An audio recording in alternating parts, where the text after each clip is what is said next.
मित्रों, मैं गोहिल जागृति। आज हम स्टैंडर्ड 8 का काव्य 4 उठो धरा के अमर सपूतों समझेंगे, जिसके कवि है द्वारिका प्रसाद महेश्वरी और काव्य का प्रकार है संघगान। संघगान यानी कि समूह में गाया हुआ गाना।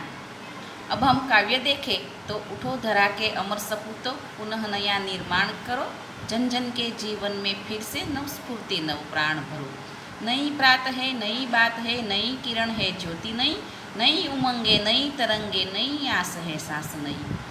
युग युग के मुरझे सुमनों में नई नई मुस्कान भरो, उठो धरा के अमर सपूतों पुनः नया निर्माण करो। डाल डाल पर बैठ विहग कुछ नए स्वरों में गाते हैं, गुनगुन गुनगुन करते भंवरे मस्त उधर मंडराते हैं। नवयुग की नूतन वीणा में नया राग नव गान करो, उठो धरा के अमर सपूतों पुनः नया निर्माण करो। कली कली खिल रही इधर यह फूल फूल मुस्काया है, धरती माँ की आज हो रही नई सुनहरी काया है। नूतन मंगलमय ध्वनियों से गुंजित जग उद्यान करो, उठो धरा के अमर सपूतों पुनः नया निर्माण करो।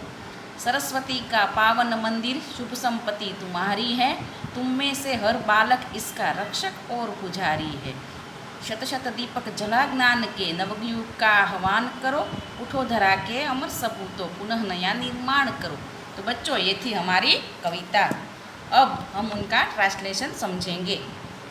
तो बच्चों, हे भारत माता के अमर पुत्रों, गुलामी की रात बीत गई है और आज़ादी का सबेरा हुआ है।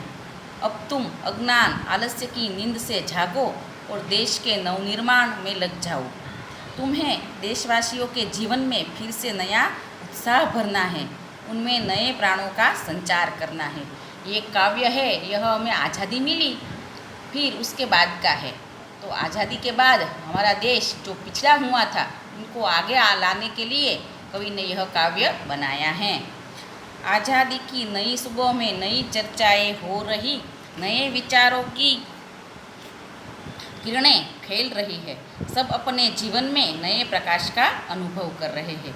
लोगों के मन में नई उमंगें हैं और हौसले की नई लहरें हैं। सबके मन में नई आशाएं हैं। आज देशवासी खुलकर सांस ले रहे हैं। देश के सपूतों, तुम्हें युग युग के मुरझाए हुए पृथ्वी को नई मुस्कान देनी है, उसे फिर से खिलाना है। आज़ादी की इस सुबह में प्रकृति भी आनंदित है। पेड़ों की डालों पर बैठे पक्षियों नए स्वरों में गा रहे हैं।